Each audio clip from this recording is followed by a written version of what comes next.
Welcome back to another episode of Thinking That Matters. I'm Elizabeth Mahusay, your show host, and I am excited to welcome my friend and fellow Girl Cave member, Dawn. So Dawn, tell us a little bit about who you are, what you do, and we will launch in. I love it. Well, thank you, Elizabeth, for having me here. It's been a pleasure to get to know you through the Girl Cave for the past year and a half, maybe, I think. A couple of years now. Yeah, it's exactly. Crazy how quickly time has gone. It really does. It really does. So, Dawn Shannon, I am with Achieve Your Dreams Now, and that came about when I've been working with entrepreneurial women who have kind of put their dreams on the back burners for maybe years, maybe decades. And I'm like, no, we need to take action now, right? So I love that I help women entrepreneurs achieve their dreams by helping them finish what they start. You know, Elizabeth, there are a lot of great starters out there,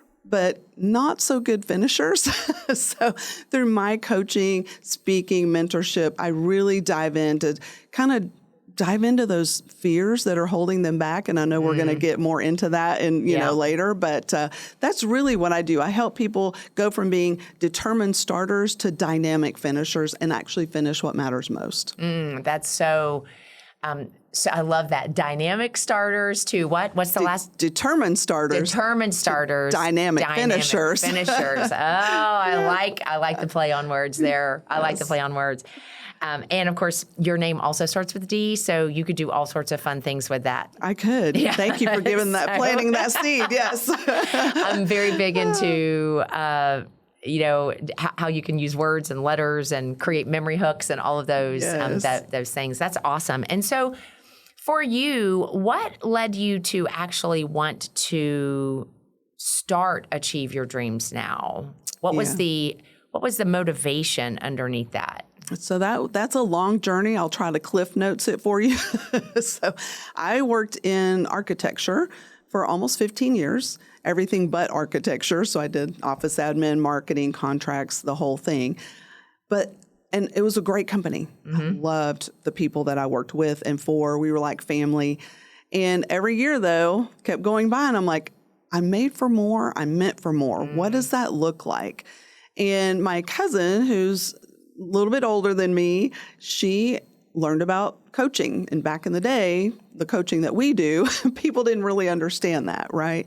Yeah. So she went and got her certification, and then she was telling me about it, and I'm like, helping people, guiding them to, do the things that they want to do, holding them accountable, all the things. I kind of do that right now anyway. Why don't I get paid for that? So I followed in her footsteps, went and got certified as a professional coach, and started looking for women. Really, my heart, my passion was helping women around their finances, because there's so many women that don't understand finances or how to be good stewards of their finances. A lot of us rely on our men, right, to do that, and just, whatever he says goes. Well, what about the single moms? What about, all the people that don't have that backup, right? But then I started getting pushback. And so it was like, well, are you a financial advisor? Do you have a degree in finance? All the things. So then I let my limiting beliefs pull me back and say, well, forget that. I guess I'm not going to coach women around finances because, nobody believes in who I am or what I have to offer, right? Because I just wasn't standing firmly in who I was back then. So fast forward through, 2 or 3 business partnerships that, started strong and then ended, right? Didn't have a dynamic finish. Right, exactly. Maybe for them. But and it was like, but every single one of those, Elizabeth, was a learning experience, right? We can look back and say, woe is me, or I'm a failure, or that didn't work. But really it was God bringing me to where I am today. And so my last business partnership that I came out of just really got me thinking about, who am I? Who do I want to serve? And I kept seeing woman after woman, right? Entrepreneurs coming to me with dreams that they've had for years, if not truly decades, that have been put on the back burner. And it's like, why? I don't have money, or I put my life on hold for the kids, or I had to have a steady income, or whatever the things are, right? The reason is, right? That we put in our mind. And I'm like, man, let's get this done, right? Let's start taking action. And so that's where really Achieve Your Dreams Now came. Actually through a coaching program that I was at. I'm all about coaching. So everybody needs a coach, a mentor, an accountability buddy. That's just my stance, and I'm going to stand on that until the day I die. And so I was coaching with a speaker coach, actually, and she was helping me hone in on my message. And the whole Achieve Your Dreams Now came, and that is kind of stemming from my whole Become an 8%er platform that I also love to stand on. And that's from a study in the University of Scranton that said only 8% of people achieve their dreams ever. So think about that 8%, Elizabeth. That is small in comparison to how many billions of people are on the earth, right? Okay, so thank you for clarifying what the 8% is. So it's based on a study from Scranton. Isn't there another company that talks about 8%? I'm trying to think about who it is. Maybe in the insurance space. Could be. But the idea of only 8% of people achieve their dreams. So I'm curious, when you looked at that study, is it that they stated, this is my dream? So for example, my dream personally is to get paid to speak on stages, right? Yes. So were they looking at someone's stated dream and then the realization of it? How did they determine only 8% of people achieve their dreams? Yeah. That's a good question. And I do think it was the people that they followed for, a period of time. I don't remember the exact amount of time. But, you come into, that was the university, right? So you come into college and you're like, hey, this is what I want to do with my life. I want to be an astronaut. I want to be a doctor. I want to be... Right. And so when you graduate and then you go out into your field, life happens. How many people do you actually know, Elizabeth, that are working in their field that they got a degree for? Oh, very few. Very few, right? Okay, I got my degree in interpreting for the deaf, so I'm not doing that now. Yes. I never knew that about you. Yes. Oh, my word. And so you do sign language I did, right? It's a language just like anything else. Yeah, you lose it if you're not using it. Yeah. But that was passionate. I was very involved in language from high school through college. Not doing any of that now, So I think those are things too where people... You have a dream, sometimes it sticks, and of course, sometimes it changes over time, right? We all change and grow over time. So what is the dream that you have that's been burning and burning and burning for years, something that just won't go away? That's the one that I'm talking about helping you to achieve. Because we all have these little things that we do throughout our lifetime. We have little achievements here and there, but that deep-seated, deep-rooted, desire that is in your heart and in your belly for years that you haven't taken action on, that's the one I'm talking about. Got it. And that is where we're talking about 8% of people actually achieve that. And so when you think about the journey that you've been on and getting to where you are now, you've had successes, you've had failures, you've had learning, no matter whether you were succeeding or failing.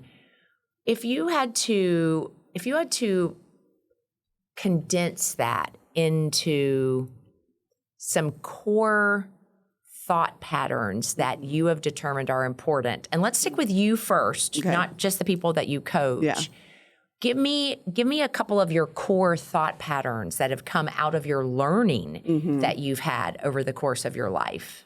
You want the real nitty-gritty? Of course I do. The thought patterns go from highs to lows and everywhere in between, right? And I think it's those low moments where you're just in despair, crying out to God, like, what am I doing? Why am I here? Why are things so hard? But then coming through and saying, you know what? Again, going back to the I'm meant for more, right? We're all meant for more. So the thought is knowing, I guess, every time I take a spiritual test or whatever, to find out what my spiritual gifts are.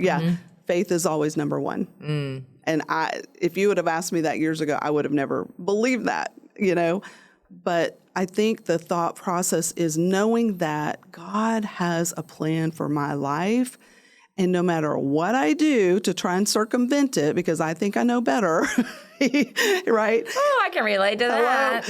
He always brings me back around and says, no, daughter, here's where we're going. And I just have to trust, right? I just have to trust that, of course, our Heavenly Father knows better than I do. And so just that thought process of, even when I'm in the depths, you can have your moment, you know, cry in the night, but joy comes in the morning. Just remembering that and thinking, okay, there's more that I'm here for. This is just a season. This is just a moment. Joy comes in the morning. Keep going. Keep persevering. God's got more for you. I mean, they're actually, in your response of God has a plan for my life, you said that was the key thought. Yeah. But the offshoot of that is this thought of I was made for more, right? And then another offshoot thought that I heard you say is keep going, which goes right along with how you achieve your dreams now, right? Which is you're not just a determined starter, but you're a dynamic finisher. Yes.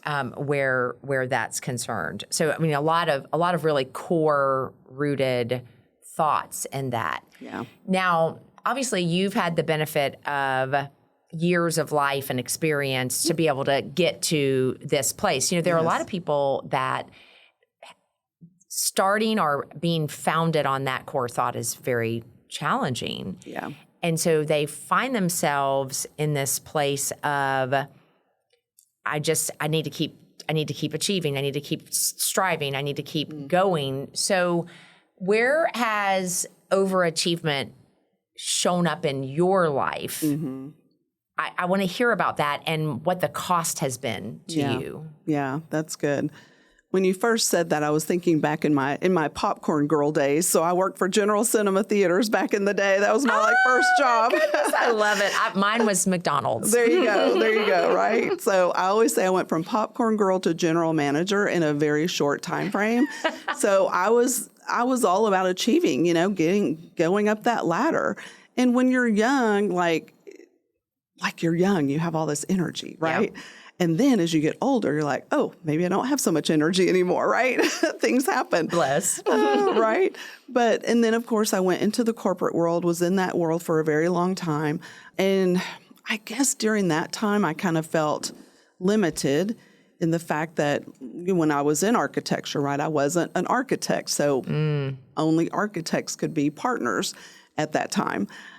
And yet, when I decided to transition out of that and go into entrepreneurship, one of my bosses later came and said, we were considering you for partnership. I'm like, well, why didn't you ever say that? You know, and it was just one of those things that I thought, would I have approached things differently? Would I still be there as a partner versus going out on my own and, you know, striving so hard to learn to become an entrepreneur? Because I don't care who you are. Well, maybe I'll just speak for myself. But when I went out and became an entrepreneur, I had no idea what I was doing, right? I had always been in a corporate setting where you show up at a certain time, you do a certain job, you leave, that's it. You get paid. You get paid, right?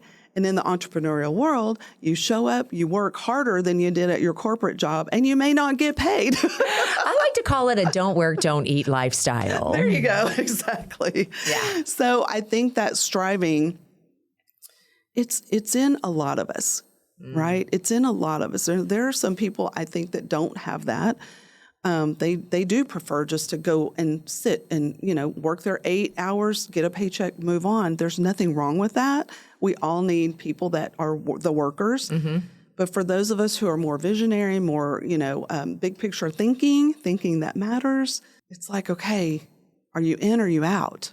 I'm made for more. Right. I mean, I keep going back to that statement that you made that when you have a core thought of I was made for more, anytime you find yourself in a place that feels limiting, be it the reality or your perceived reality, that in and of itself is like a cage that you feel trapped in. Yes. Yeah, that's, I mean, I'm appreciating that response. So how, you know, now that you have been an entrepreneur and you're out there, you know, and you talked about you're working really, really hard. What has helped you to get to that place of recognizing there's achieving, because you want people to achieve their dreams now. Yes.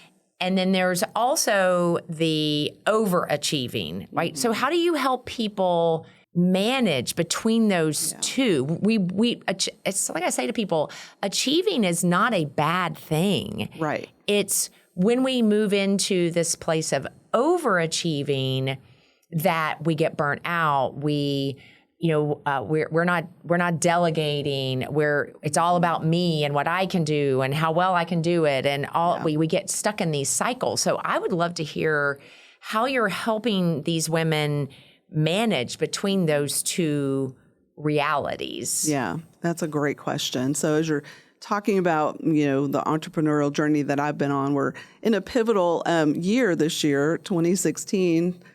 Or 2016, we're in 2026. So 10 years I've been in the entrepreneurial journey. Okay. And that's a pivotal moment because my mother passed away in 2016. And so right when I was going out, starting my co-working space in Fort Worth and all the things, my mother was passing away, right? So it's really, that's an interesting thing to reflect on in and of itself, right? Mm-hmm.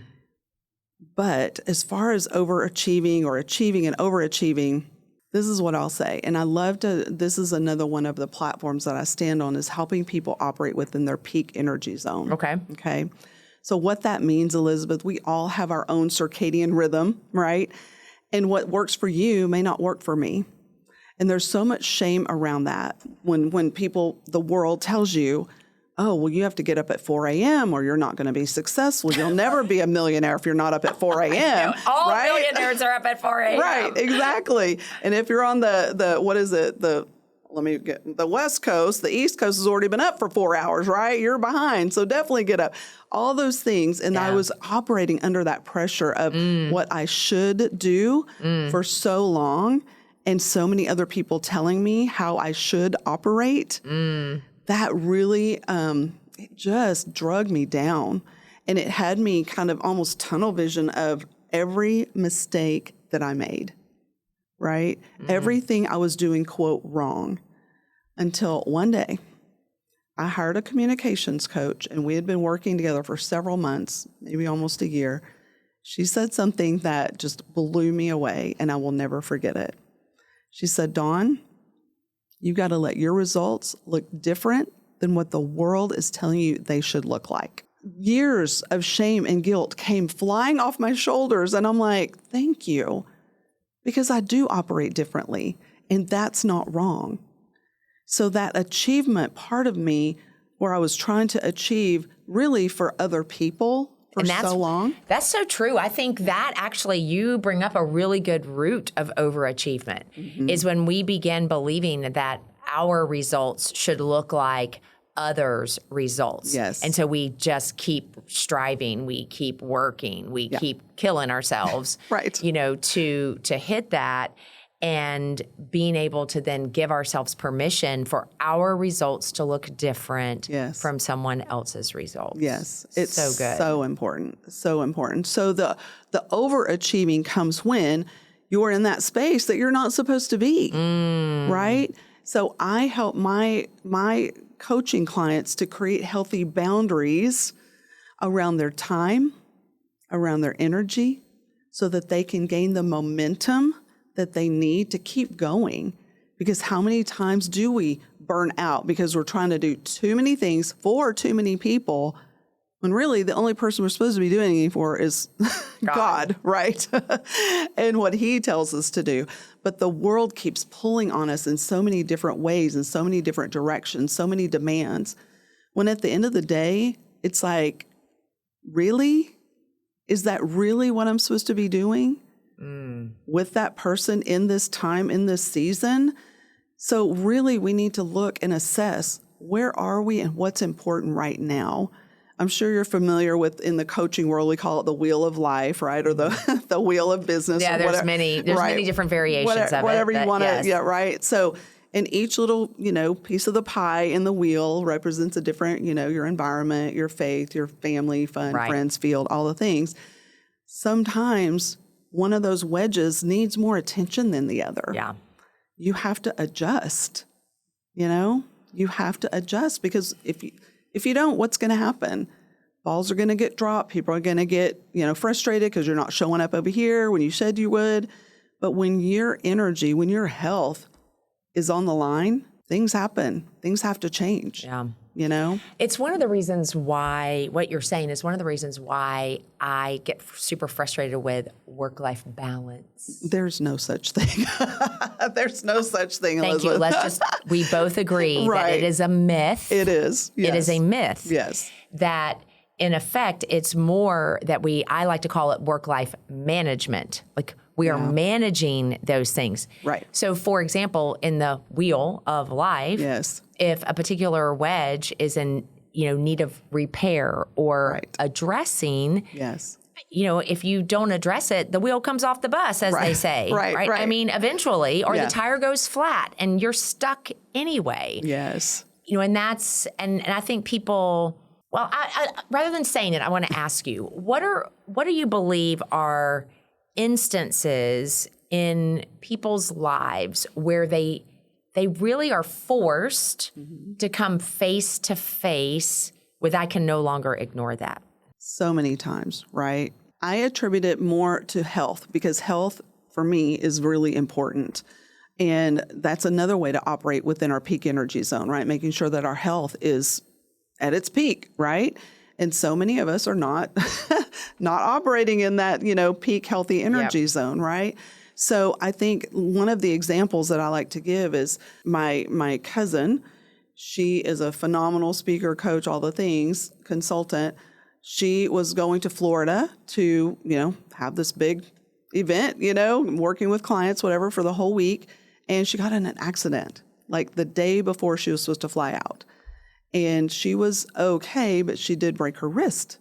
And there were other things, right? And she was like, okay, well, I got to go to Florida tomorrow. They're like, you're not going anywhere.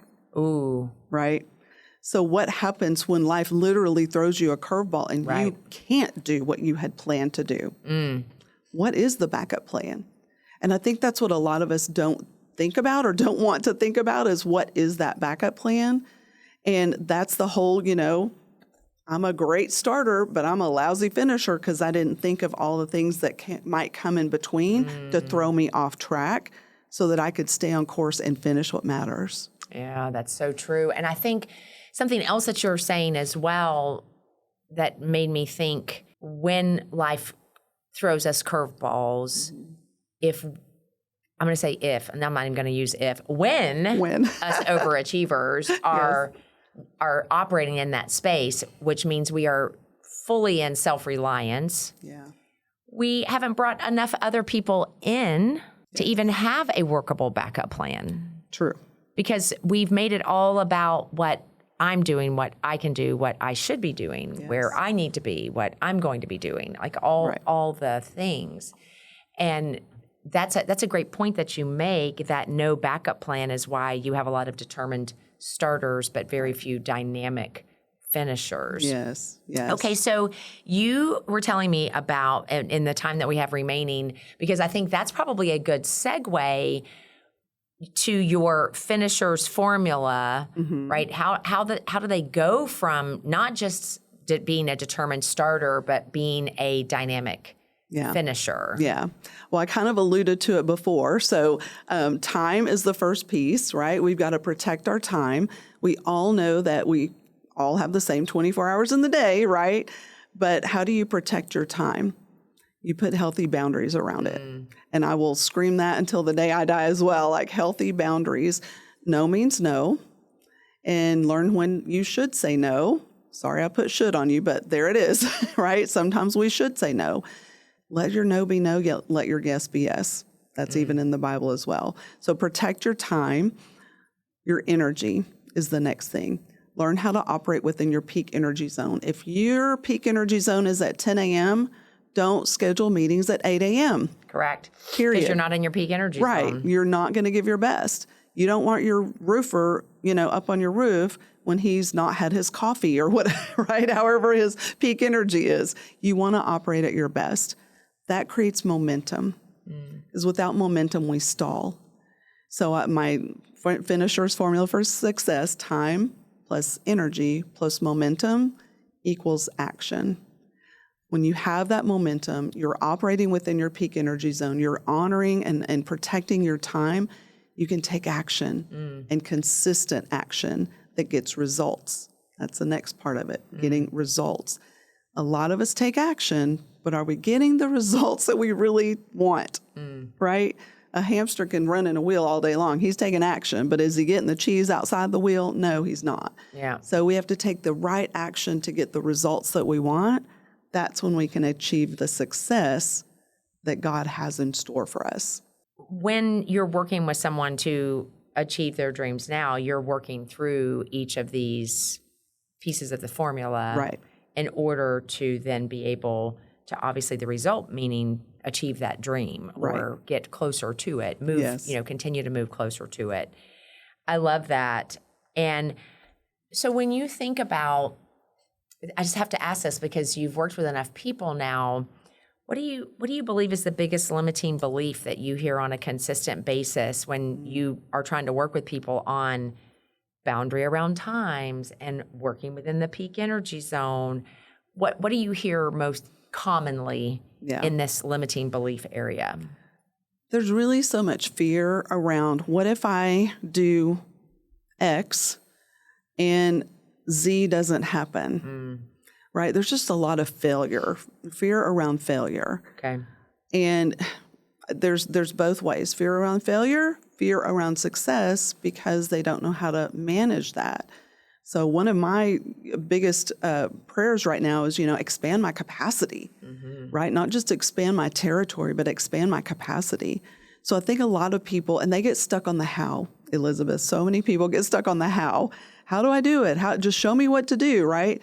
And yes, we can go out and we can find so many other ways to do things, and that's good to get you started, get some momentum happening. But you got to really figure it out, because again, what works for you is not going to work for me in the exact same way. Right. So taking that action, being willing to fail, but you're taking action, and every little action that you take, as long as you keep the end result in mind, is going to get you there. I think it's just that big fear around failure. But I appreciate that you said not just fear around failure, but fear around success, because I believe people fear success because in their mind, what if I hit, quote, success, right, and then I'm not able to sustain it, which is a fear of failure. Yes, coming back around. Right? Yeah. Or what if I hit success and I don't have the operations or the systems and the processes necessary to, follow through on what actually allowed me to. So again, it's like a vicious cycle. It is. Of both of those. Yeah. And then you hear stories like, for example, Steve Harvey, right? Very successful, obviously. And then his own people stole from him. Wow. So, there's that. There's trust around all, who can I trust? Can I trust them now when I'm, down here? Can I trust them when I'm up here? So there's a lot of things that go into that. And I just, it's really difficult. But I think, again, I go back to faith. We just have to have faith that God's got everything covered, So true. And that, I think the faith components, I want you to just stay there just for a moment before we wrap up, that, as you came out of the corporate world into the entrepreneurial world, you've been here 10 years. Yep. How has faith really helped you maintain a healthy boundary around your identity from your performance within business growth or development? How has faith really served you there? Yeah. I'm just thinking about identity. And again, I lived in limbo for a long time, Elizabeth, to be honest. Like that whole I'm made for more, I struggled with what that really looked like for a long time and went through and that's why, there's partnerships, right? Because I don't think I can do it on my own, right? And, I don't identify as a business owner because So you go out and try to find someone you perceive, quote, could be a business owner. Exactly, exactly. They'll know how to manage the finances. They'll know how to manage, whatever I don't manage, right? And just time and time again, that did not prove well for me.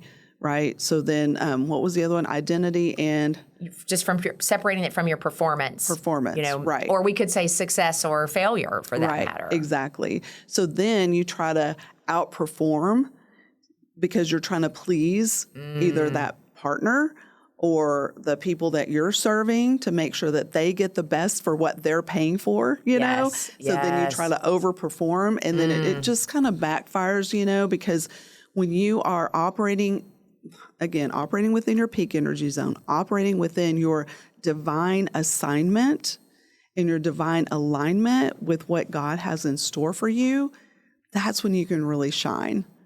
And that word shine has been coming up for me the last few months in ways that are just undeniably God telling me you are meant to shine. And so stop hiding your light and go shine.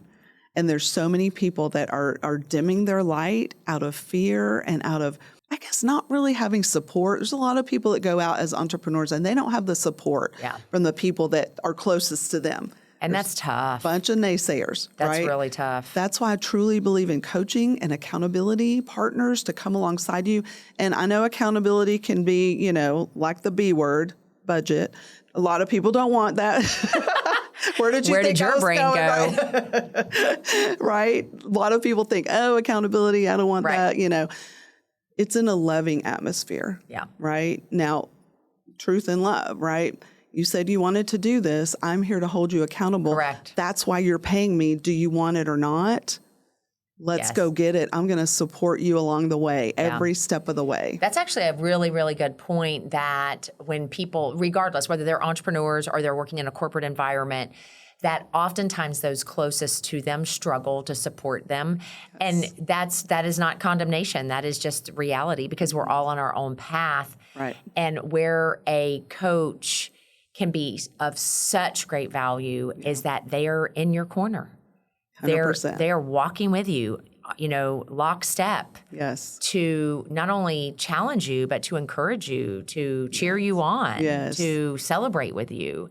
And that can be incredibly valuable in really achieving the dreams that someone has in their life. Well, Dawn, I ask every single person on this show why you believe it is important to cultivate thinking that matters. Thinking about our conversation today, how would you share the importance of cultivating thinking that matters?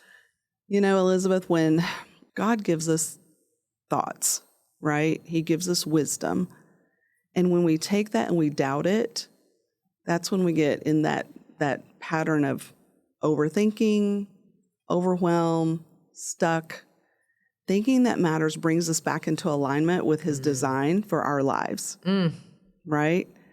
And so I want to, applaud you for bringing that to the forefront and helping us to really dive in, because it is easy to just go along with our day and not really think too much about anything, right? But bringing in the importance of why we're all called to be here, putting time to think about that and to pray about that and to sit in that and operate in that matters. Woo. And that's where you hit the reverse 30 seconds and listen to that all over again. I've never had someone say it brings us back into alignment with his divine path. That's not exactly how you said it, but I love your thought of, really thinking that matters brings us back into alignment with where God would have us to be. Man, that is so good. Tell our audience how they can learn more about you. Yeah, so achieveyourdreamsnow.com. You can go there. And I love speaking to, in fact, I have a speaking engagement coming up where I'm speaking to girls, ages 10 through 18. So wonderful. That's, brings my heart a smile. But primarily I do work with women entrepreneurs who are, trying to achieve those dreams, and they're kind of stuck in that, maybe in that messy middle or even in the beginning, and they need someone to encourage them and get going to that next level. So that's where I operate. But achieveyourdreamsnow.com, and they can email me if they need to at info@achieveyourdreamsnow.com. I love it. Well, thank you so much, Dawn. I appreciate it. And for you, the listener, Be sure to like and subscribe. Leave a review because that allows us to reach out to more people and for them to be impacted. And certainly today's message is one that will indeed provide a measurable impact for you, the listener. So who do you know that could use this message today as they are looking to achieve their dreams now? I'm Elizabeth Mahusay, your show host. And remember, when you cultivate thinking that matters, you live a life. And in this case, you can build a business that matters.